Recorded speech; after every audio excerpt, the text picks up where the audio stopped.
What is going on, everybody?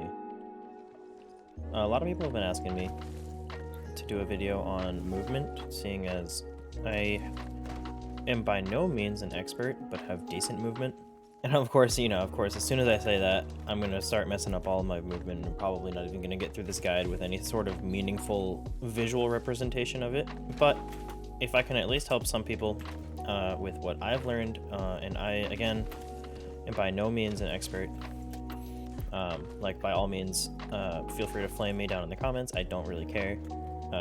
It helps me, it drives me to get better. But anyway, this is kind of like my routine. Watson is actually really good for practicing your movement in the firing range because you can jump over with her fences, and it gives you a really good idea of how high you're actually getting it and how effective your jump is. Right, so there's a couple different things you can do. I put the on-screen keyboard to hopefully shed some light on how I do it. For example, when I'm doing any of my movement tricks or tips, maybe if I'm just jumping up here, I might use spacebar. But if I'm gonna be wall jumping, I might do this. I might, as you can see, like as I slide, yes, I can do the spacebar. But when I'm actually using it for the maneuver, I'm using scroll wheel. I use scroll wheel up. That's what's comfortable for me. And I know I'm a psychopath, but I also use caps lock instead of control for my crouch and also my slide, obviously in Apex. But yeah, I've always used caps lock for crouch. I guess it's just because I'm a psychopath, but deal with it. If you see a video online, try to adapt to that, make it your own. I'm pretty sure my movement would be laughed at by a lot of different people, but it works for me enough to the point where I've had people ask me, hey, what do you think about doing a movement guide? So here it is. This is my movement guide. Hopefully you've seen what I've been doing, but I am fairly proficient. I wouldn't say I'm an expert at wall jumping by any means. I would say I'm not good enough yet at it to perform it in like every real life scenario, just like on command. I'm good enough at it to definitely use it when I need to. Obviously, you're always getting better, but I'm definitely seeing an improvement in my own gameplay due to getting better at movement and whatnot. So, how to wall jump? It's fairly simple, but also not very forgiving, right? The controls and the concept is easy, but if you don't have it perfectly down, you'll have a very dead wall jump and you will be a sitting duck for whoever is watching you just slam up against a wall. And they will laugh at you and you will throw your computer in the street. This is how I wall jump. Just like that. That's how I do it. You get pretty much a max wall jump if you can clear one of Watson's fences. That's why I always practice with Watson for two reasons. She has no movement abilities, so it just sets you at baseline movement with every legend. If you can do it with Watson, you can do it with anybody, and Watson just has the added bonus of having fences, so you can kind of gauge, hey, did I make it, did I not make it? So, how do you actually do it? Running full speed, caps, or control, what a lot of people do. For crouching, you're running at the wall, control, let go of everything. You see how I let go of everything and just hit the wall? See how you slowly slide down the wall?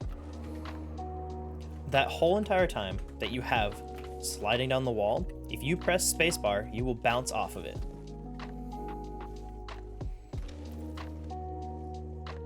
That's about what it comes down to, is you're sliding towards where you want to make contact. So you slide, right? Sliding, jump, let go of everything. Hit the wall and press spacebar or scroll wheel whenever you feel like it. Like, you can make it look as unceremoniously lame as you possibly can, and you'll still technically make a wall jump. Get the hang of getting that timing down. You just want to tap spacebar or scroll wheel, and then obviously you want to look where you're going after that. I'll show you the air strafe. So, how do I do it? So the second you become airborne in any capacity, whether that's with Octane, Wraith, literally anyone, the second you get air, if you tap the strafe button, you see how I'm moving off to the side? But if you wait long enough, your opportunity to actually get a strafe goes away, right? And I'll show you what I mean. You just start with like one of those slow strafes, right? Sliding, sliding, sliding, jump, and I'm pressing it, nothing's happening, right? So that's that. Now mix that with after you jump off the wall, you're moving up in this direction. So you tap, say D, and look in this direction, and you'll strafe over that wall. Like just like that. Just like that. There's a lot of walls in the game, so getting over those walls rather than just climbing them is always better to try to find a way up and over the wall. So this next trick is a way to cut a corner in a building or outside or what have you, right? Because the number one way to live in any sort of fight where it's going downhill really quickly is to break line of sight. I cannot stress that enough. Chasing somebody and they cut a corner and you can no longer see them, you don't know what is happening on the other side of that. Breaking line of sight is absolutely vital to not only getting away from a fight that went downhill, but turning around a fight and winning that fight. To that end, my next tip is this sort of cutting corner tap. It's not a tap strafe, but it's just what I do, I guess. It puts into practice what we just talked about when it comes to wall jump strafe. If you want to go this way, to the right, why do you look to the left? Well, this kind of jump maneuver is the reason. How is it performed? You might ask. It's pretty simple. It's easy to miss, especially if there's not like an on-screen keyboard. But when you're cutting a corner, you look away from where you're trying to go. And then it's just a matter of tapping ASD if you're going to the left. If you want to keep going forward around a corner, right? And this also helps with a lot of different things. You can let go of W, right? And then immediately start holding W again when you get there. So it's not very smooth the way that I do it, but it works. You need to cut a corner. I can promise you in like an actual game scenario, I do this movement much more than I do the forward strafing movement. When that brings me to what point are we on? 4? 5? 3? I don't remember. It's gonna be with Octane. So you're gonna want to have a jump pad. I cannot stress this enough. Seeing as Octane is meta nowadays, I don't know about meta, but he's darn good right now. There's a function or kind of a feature that goes along with Octane that I think everybody should know about. Yeah, so here it is. When you're going through on a jump pad, you either, you hit the really far one, or you hit the really high one, right?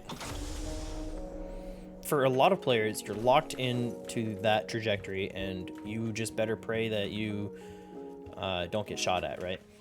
There is a way where you can actually strafe midair, right? And it's very simple. So instead of just going straight and then using the double jump to try to get somewhere else, I'm gonna end up like way over there while going off of this, right?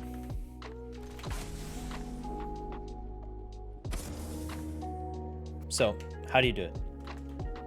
Whichever way you end up hitting the jump pad, you're gonna want to hold one of the strafe buttons and then slowly turn your mouse in that direction, and you'll find yourself making a wide arc, right? So let go of W. You can see on my screen. Let go of W and hold one of the strafes, and it will result in a very wide arc, but it'll still help you change direction, right? It also makes you much harder to hit, much harder to track midair. That's a very simple one. I figured I would share that with all of you because it's a pretty simple trick that I have definitely noticed a lot of people don't do very often. And my last trick for the time being, I think, as far as movement is concerned, is the Zipline Bounce. There's been a lot of discussion about it, at least in my channel and amongst my friends, and I figured I would just try to put that to rest. There is a way to get crazy height off of a zipline jump, right? And that's not even the highest you can go. You know, you can go pretty darn high. I shouldn't have put it next to this jump pad, but whatever. You get the idea, right? For example, if I need to get up there, right? If I don't have Pathfinder or Horizon or somebody else with a movement ability, if I don't have somebody who can make that jump, I'm pretty much screwed as far as getting up there. If somebody's up there, say I have a shotgun, right? If you're Pathfinder, you have this ability to put this easy cheesy way up to here. Let's go this way. To where now instead of, you know, you might have been able to climb it, right? But you also don't have your gun out. This easy, got him, right? That works all the way up to like up here. That works with these vertical zips as well. So you're trying to get farther on the zips, or even just get a little bit of extra momentum, right? Little tips and tricks here and there as far as movement are concerned will save your life probably multiple times over. I personally use a lot of these tricks. Every now and again you get a game where your movement ends up being the defining factor in how you ended up living, and that's always rewarding from a movement perspective, because the game, yes, is very much about shooting and gun skill. And I know that there's a lot of people complaining about you know, ability legends instead of Apex Legends, but if you have a basic understanding of some of the fundamental movement tips and tricks, you'll find yourself able to keep up with everybody as far as movement is concerned, keeping up with your team. For example, 2 of the meta characters in the game right now don't have a movement ability. That's Bloodhound and Gibraltar. I hope everybody has enjoyed this video. It's been a long time in the making, where I've kind of said I was going to make a video for a hot minute, but never really got around to it. But anyway, I hope everybody enjoyed it. I certainly had a fun time. And if you have any ideas for videos in the future, I will definitely hope to add them. Also, let me know down in the comments if there is something that you would like me to do a video on. If you see somebody doing some movement or something that you would like me to try to replicate and teach, by all means, let me know. But yeah, again, I'm live most days over on Twitch. Link will be in the description. And I hope everybody has a fantastic day.